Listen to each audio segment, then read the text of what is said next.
Some people like to say that life is meaningless. Whether or not that is true is up to you. However, imagine living in a world where you know for a fact that you and your whole species will die with no trace left in the very near future as a result of a logic-defying event, but you still futilely attempt to stay alive. Then, life and survival is truly meaningless. And that is the reality for the people living in the world of Iron Lung. Iron Lung is an indie horror game made in 2022 by David Szymanski, who has some other notable projects under his belt. However, this is 100% his most popular game. This game also has a movie adaptation, which was made earlier this year by some guy, you might have heard of him, I don't know, Markiplier. And while that film was great, and I really enjoyed it, due to certain creative choices, I'm under the impression that it is in its own timeline, separate from the game. So I will not be talking about it in this video, except right now. Immediately after booting up the game, the title screen sets the tone perfectly, showing a barren crater filled with blood on some kind of moon. The menu music gives off creepy vibes, but also a feeling of hopelessness and sci-fi. When clicking New Game, you are faced with some text giving you a small setup and reason for being in a submarine in a blood ocean. Decades before the events of the game, a cataclysmic event known as the Quiet Rapture caused every star and habitable planet in the universe and all the people on them to disappear spontaneously. All that was left was man-made things like starships and space stations, and also things like uninhabitable celestial bodies like moons and asteroids. Desperate to survive, humanity discovered some very interesting things. On one of the said uninhabitable moons, they discover your average blood ocean, so naturally they decide to investigate. So now you, the player, are a convict and are being used to conduct research on this blood ocean on a moon known as AT5. If you find anything of interest with your submarine camera, then you earn your freedom. But I can't help but wonder if freedom is really that desirable in a world like this. When you're actually in the ocean, you have to navigate this really tight cave system at the bottom of a trench in order to find the landmarks, which are marked on your map. Your front window has been sealed shut to prevent implosion from the incredible pressure of this depth, which the Iron Lung was not designed for. So to find your way around, you have to use coordinates and these little proximity detectors around the sub. The majority of the landmarks are nothing to write home about, just some strangely shaped rocks and natural structures. However, some of them are interesting, to say the least. You can find buildings down here, which is pretty unexplainable, and also some bones, which confirms that at some point there was life inhabiting this ocean. During your mission, there are some very suspicious sounds that can be heard from outside the sub, such as this.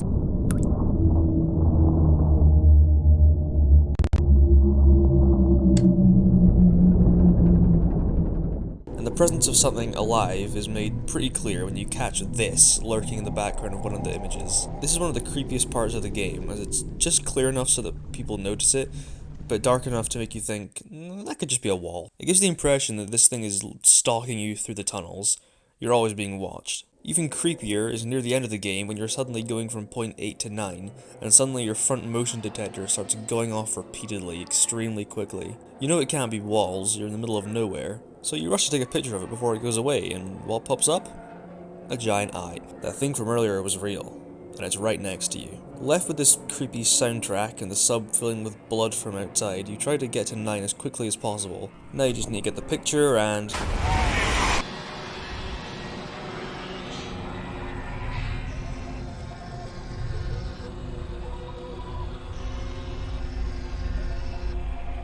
After this, you are told that the pieces of the submarine were found along the trench floor, and that the expedition was ultimately pointless. And that's the game. It ends there. Now yes, the game itself is very minimal and can be beaten in under an hour if you know exactly where to go. But this game goes for lore and atmosphere over revolutionary gameplay, which doesn't take away from the experience for me, unlike some other people. As a retrospective, let's go over aspects and clues of the game in more detail to try and make things more clear. Starting with the monster. Now I've heard multiple answers when it comes to how many creatures there are in these caves. When I first saw this game, I was under the impression that it was a single entity stalking your vessel throughout the game, occasionally showing itself and making noise. However, I've heard people say that there are up to 4 creatures in this game. No, I don't think that's the case, unless it's been confirmed somewhere by the developer.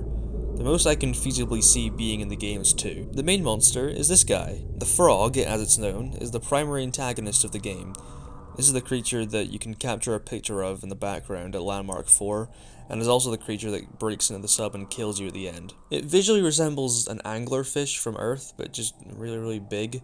And those things are already terrifying. There's already some alien fucking life forms that live in our ocean. The second creature has been called the whale by some people, and it can be seen in possibly the game's most famous moment, besides the end, where you can see the giant eye staring at the camera before you hear a monstrous noise from outside and the sub gets smacked. Now, I always thought that this was just the frog again, getting closer in its pursuit. However, people think that it's something else because of the scaly reptilian texture of the eye compared to the frog's eye, which is pale and does not have scales. When I first saw the game, I didn't think much of the difference in how the eye looked, as I thought it was merely a different image being used to portray the same creature. An example of this I like to use is when people claim that Scraptrap is a different suit than Springtrap, that Afton somehow took off the Springtrap costume and just swapped it out for another one, which makes absolutely zero sense, seeing as he is stuck in the suit. He can't get out. It's just a design change. Anyway, got off track there.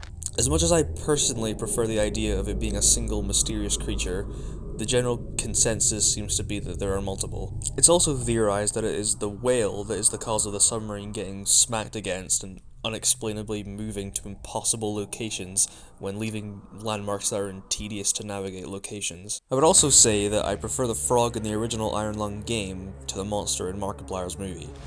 Yeah, I know I said I wouldn't talk about it, but I'm doing it anyway. And this is a hot take, I know. While the eel in the movie is definitely more visually scary, the frog in the game brings more dread and suspense, I think. In part because it doesn't speak like the monster in the movie does. Spoilers. The movie monster comes across as an actively scheming villain with a human-like mind, whereas the game monster is more like a mysterious alien beast, still intelligent, but not in the same sentient way as the monster in the movie.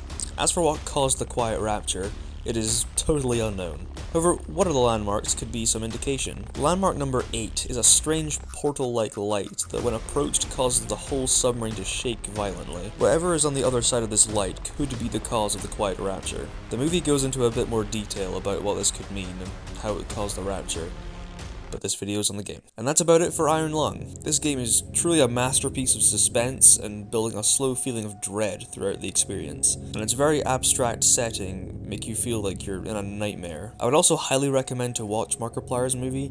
It's definitely not for anyone, as it's a slow burn, but if you're anything like me and are fans of films like The Shining or No Country for Old Men, then you'll be able to see that helps the experience. Let me know if you'd like me to cover any other games by Mr. Szymanski in the comments, and be sure to like the video and subscribe to support my channel if you enjoy me content.